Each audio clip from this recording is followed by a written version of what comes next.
And I'm curious if you have anything. What stereotypes can you say?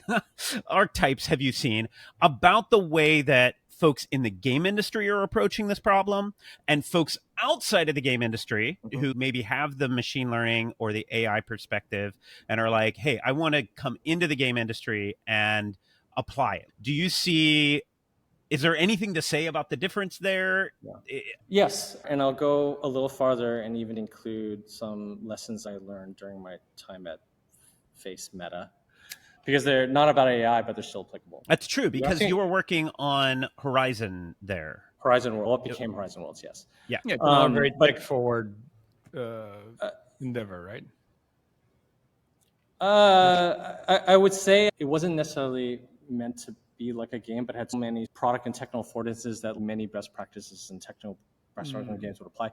I'm mentioning it because it's relevant for the theme you pose. Right. Yeah.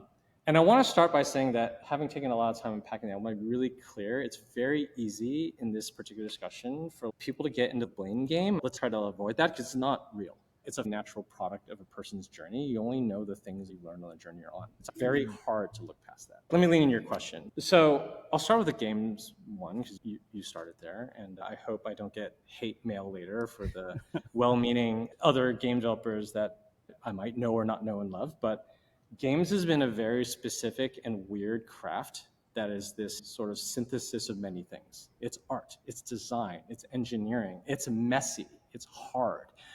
You hear that a lot, it's hard, but other people go, what do you mean it's hard? The thing I do hard. And that's the thing when I realized, like, there's this disjunction, even what people mean by hard. And there's two things in games. Sorry, I said I was going to talk about games biases, but I went this other way. Sorry, but I'll just finish my thought.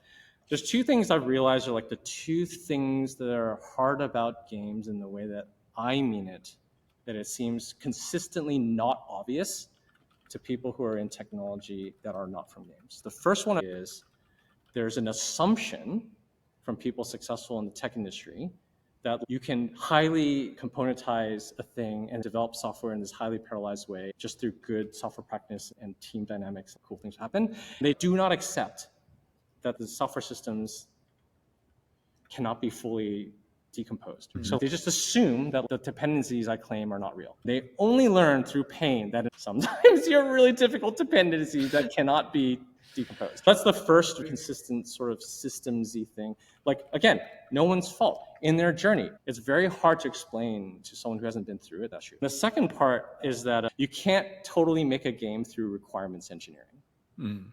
Because fundamentally the requirement is it is fun.